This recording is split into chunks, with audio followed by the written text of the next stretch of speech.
今日我就同大家詳細拆解沙特最可怕、最容易踩界嘅10條嚴格規定，由日常社交、衣着打扮，一直講到榜首嗰條，連遊客都千祈唔好亂碰嘅終極禁忌。等大家去到呢個神秘國度嗰陣，唔會因為一時無知而行差踏錯，引來無法挽回嘅可怕後果。第一條要同大家提醒嘅就係喺沙特嘅街頭親吻、擁抱等過度親密嘅行為係直接犯法嘅。沙特政府喺2019年正式出台咗公共道德法，旨在維護社會嘅傳統風氣同宗教規範。喺呢條法例之下，所有喺公共場所做出被視為有違公共道德嘅行為，都會受到嚴厲處罰。好多情侶或者夫妻去旅行嗰陣，習慣咗手牽手、相擁打卡，甚至喺街頭深情親吻。但係喺沙特，呢啲行為會被當局定義為公然騷擾或者破壞公共秩序。就算你哋係持有合法結婚證明嘅夫妻，喺公眾場合亦必須保持適當嘅距離。如果被執法人員或者巡邏嘅公共道德警察發現，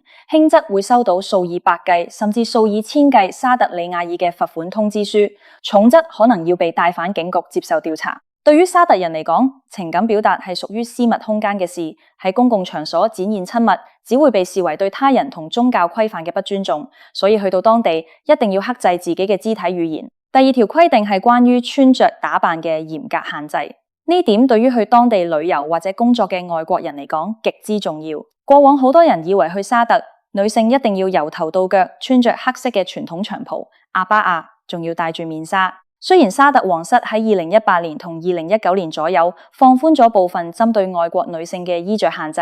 唔再強制外國女性穿着黑色長袍，但呢個絕對唔代表你可以穿着隨便。沙特嘅法律依然嚴格規定，所有人在公共場所必須穿着得體。對女性而言，衣服絕對唔可以露肩，唔可以露胸口，手臂同膝蓋以上嘅位置必須遮蓋妥當，而且衣服嘅剪裁唔可以太過緊身或者透光。至於男性，規定同樣非常明確，喺公共場所、政府機構或者商場入面，男士係嚴禁穿着膝蓋以上嘅短褲同無袖背心嘅。如果你穿着得太過暴露或者隨性出街，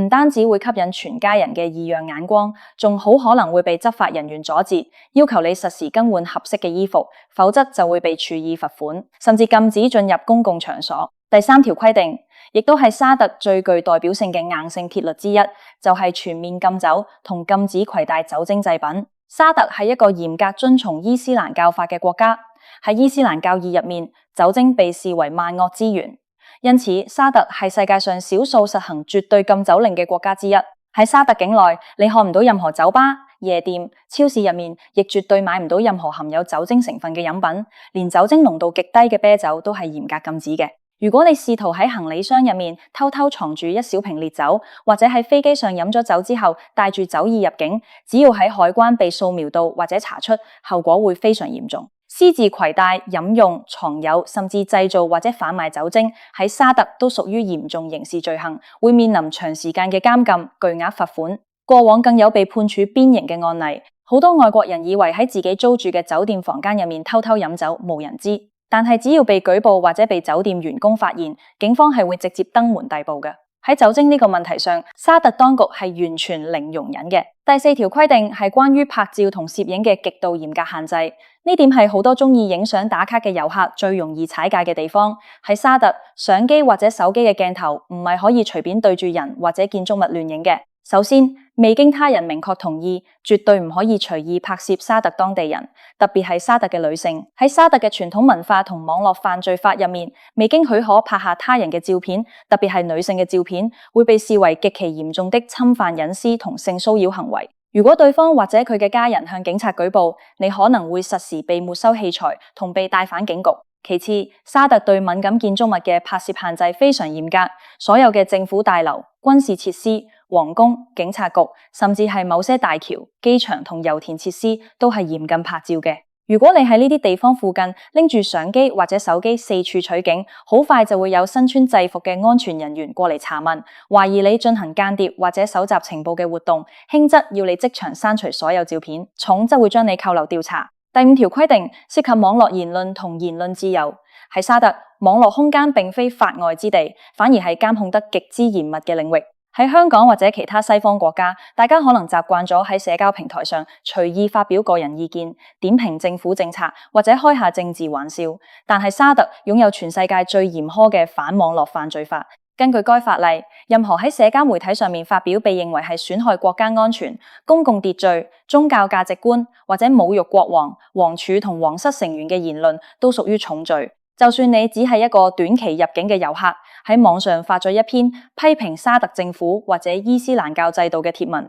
只要你人喺沙特境內，當局嘅網絡警察就可以透過技術手段追蹤到你嘅位置並進行逮捕。過往就有唔少外國人或者當地青年，因為喺網上發表咗一兩句批評言論，而被判處數年甚至10幾年嘅重刑。所以喺沙特境內使用社交網絡，說話一定要極之謹慎。第6條規定係關於伊斯蘭教每年最神聖嘅月份齋戒月期間嘅特別法律。喺每年嘅齋戒月期間，所有穆斯林由日出到日落嘅呢段時間內，都必須嚴格確守禁食、禁飲同禁煙嘅教規。而最可怕嘅係，呢條規定唔單止適用於穆斯林，連身喺沙特境內嘅非穆斯林、外國遊客或者外籍勞工都必須強制遵守。喺齋戒月嘅白天，任何人在公共場所，包括街上、公園、商場、公共區域，甚至係喺你自己租嚟嘅汽車入面，如果被發現食嘢、飲水、咬香口膠或者抽煙，都會被視為對伊斯蘭教嘅極大冒犯同違法行為。執法人員有權實時將違規者逮捕，並處以高額罰款或者行政拘留。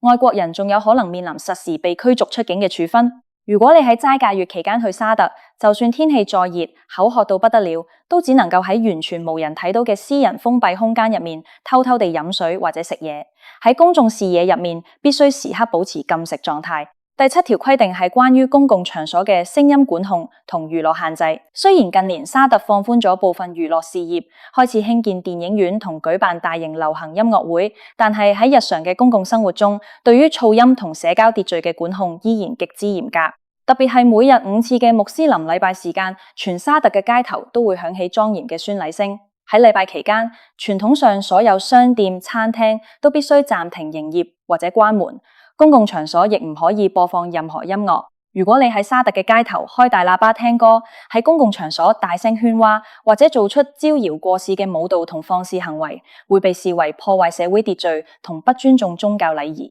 執法人員會實時上前干涉，並進行警告或者處罰。沙特人習慣咗安靜莊嚴嘅公共環境，任何過度張揚同噪音污染嘅行為，都會令你成為被執法人員鎖定嘅目標。第8條規定係關於伊斯蘭教聖城嘅絕對禁入令。沙特阿拉伯擁有伊斯蘭教最神聖嘅2座城市麥加同麥地那。沙特法律同伊斯蘭教法明確規定，麥加城外嘅所有區域係嚴禁任何非穆斯林踏足嘅。喺進入麥加嘅各條高速公路同主要幹道上面，沙特政府設置咗非常嚴密嘅多重檢查站，有軍警同海關人員嚴格核對每一位進入者嘅身份證明同宗教背景。如果你係一個非穆斯林，試圖冒充穆斯林或者企圖偷偷混入麥加聖城，一經發現，後果係極之嚴重嘅。你唔單止會被實時逮捕同接受嚴厲嘅審訊，仲會被判處重罰並實時驅逐出境，同時會被列入黑名單，永遠唔可以再踏入沙特阿拉伯一步。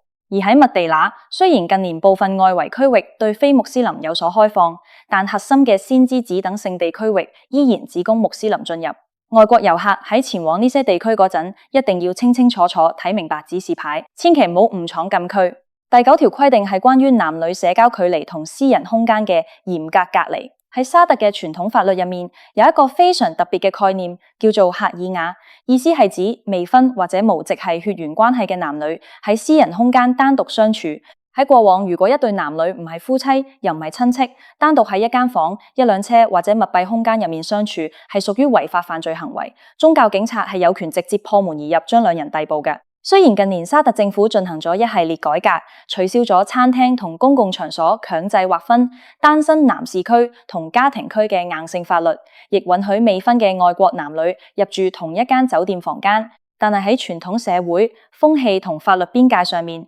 非親屬男女之間嘅過度親密社交依然係極度敏感嘅。如果你喺當地同異性朋友相處，行為過於親密，或者喺私人場所引起當地人疑慮同舉報，警方依然會介入調查。這種深植於社會骨髓嘅性別隔離文化，對於習慣咗自由社交嘅外國人嚟講，隨時都係一個不小心就會踩中嘅陷阱。最後亦都係排喺榜首最可怕，遊客去到沙特千祈唔好亂碰嘅終極禁忌，極度嚴苛嘅禁忌物品。海關審查同嚴禁黑巫術、邪術嘅法律。呢條規定之所以排喺榜首，係因為好多外國遊客根本想象唔到自己行李箱入面一件看似普通嘅隨身物品，喺沙特海關眼入面竟然可能係通往地獄嘅判官筆。首先，沙特海關對於入境物品嘅審查嚴格程度喺全世界係數一數二嘅。除了前面提及嘅酒精同毒品之外，所有同豬肉相關嘅食品，例如豬肉乾、午餐肉，甚至含有豬肉成分嘅軟糖、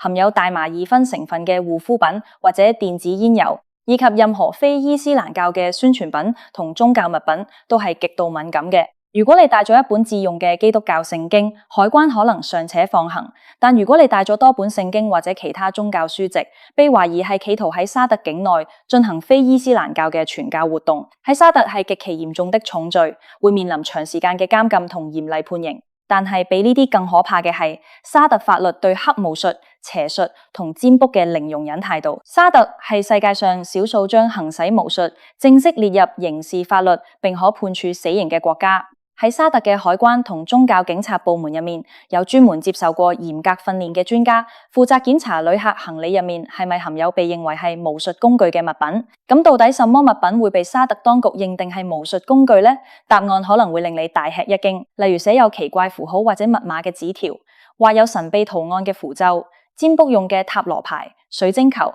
帶有宗教或者民族色彩嘅幸運符，甚至是某些東南亞或者中南美洲嘅民族手信。神秘嘅植物、根莖、護身符，甚至是中藥材入面一啲外形奇怪嘅乾貨，都有可能被海關人員判定為用於進行巫術嘅道具。過往真係有唔少外國遊客或者外籍勞工，因為行李箱入面帶咗幾張喺自己國家求嚟嘅護身符，或者一啲用作祈福嘅神秘小物件，一落飛機喺海關接受檢查嗰陣，即刻被海關專家認定係黑巫術物品，當場被押走扣留。喺沙特嘅司法體系入面，行使巫術被視為對上帝嘅大逆不道，罪行同謀殺、販毒屬於同一個最高級別，最嚴重的判決甚至係公開斬首。好多外國人根本唔理解，自己覺得好普通嘅民族文化紀念品或者幸運物，點解去到沙特會變成通往死刑嘅證據？所以大家如果去沙特旅行或者工作，行李箱一定要清得乾乾淨淨，任何有神秘符號、占卜性質、民族宗教色彩或者不確定成分嘅小物件，千祈唔好帶入境，亦都唔好喺當地街頭亂碰或者購買任何類似嘅物品。沙特阿拉伯確實擁有令人嘆為觀止嘅千年歷史古蹟同令人驚嘆嘅現代化建築，從古老嘅黑格拉遺址到璀璨嘅紅海海岸，都吸引住無數探索者嘅目光。但係喺欣賞呢個國家美麗風光嘅同時，大家必須深刻明白呢度嘅法律體系同社會風俗同我哋習慣嘅世界截然不同。喺沙特，法律嘅執行係非常迅速而且不留情面嘅，任何以我唔知法例係咁為理由嘅辯解，喺沙特嘅法官面前都係完全無效嘅。無論係街頭嘅親密舉動、穿着打扮嘅疏忽、社交網絡上面嘅一句無心之失，抑或係行李箱入面一件惹人疑慮嘅小物品，都可能喺一瞬間改寫你嘅人生。去到沙特，謹言慎行，尊重當地嘅宗教同法律，先至係保護自己順利體驗呢個神秘國度嘅唯一金科玉律。